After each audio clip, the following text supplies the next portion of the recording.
Mark Pomerantz, a former prosecutor who consulted for the Manhattan District Attorney, is going after Representative Jim Jordan, ROH, after he demanded Pomerantz appear before the subcommittee on weaponization in government. Jordan has called on District Attorney Alvin Bragg, but he has refused, citing pending litigation and noting that the congressional committee didn't oversee his office. Pomerantz appeared before the subcommittee for 6 hours on Friday, and he opted to invoke his Fifth Amendment rights against self-incrimination. The case concerns the New York probe into Donald Trump and the hush money payments to former adult film star Stormy Daniels. Jordan, who is an avid Trump supporter, is going after many of the investigations against the former president. When Bragg entered the DA's office, some of the prosecutors claimed that he refused to prosecute Trump despite the evidence they'd collected. Pomerantz left the office and began work on a book about his experience. Not long after the book dropped, the grand jury announced the indictment of Trump under 34 felony charges. In his Justice Matters video cast, former federal prosecutor Glenn Kirshner cited one of Pomerantz's comments attacking Jordan using a veiled reference to Jordan's past refusing to comply with congressional subpoenas. He also explained that Jordan had put barriers in his own way that will stop him from getting what he wants from Pomerantz and others in the Bragg office.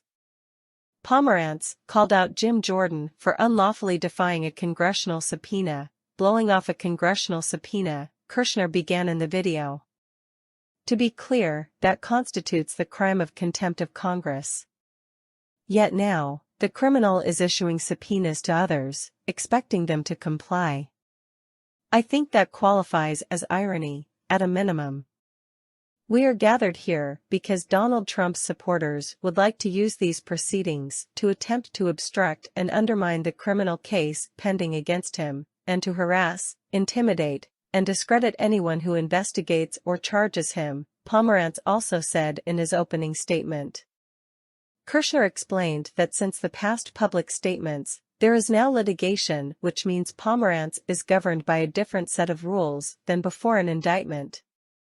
Pomerantz's opening statement also explained that previous comments from those in the news and at the DA's office indicated that he could be criminally liable. As such, it gives him the opportunity to declare his Fifth Amendment rights. Kirshner agreed, saying that it would make him nervous if prosecutors were talking about something he did that might be illegal. He explained he would likely make the same move because anything that is said under oath could be used against him in court.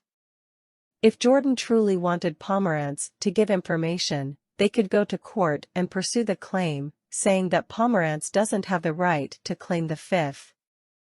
Here's the problem: Jim Jordan has been yelling and screaming and yammering about how this whole prosecution in New York against Donald Trump is a witch hunt, political retribution. Donald Trump committed no crimes. He doesn't deserve to be prosecuted, Kirshner described Jordan's claims.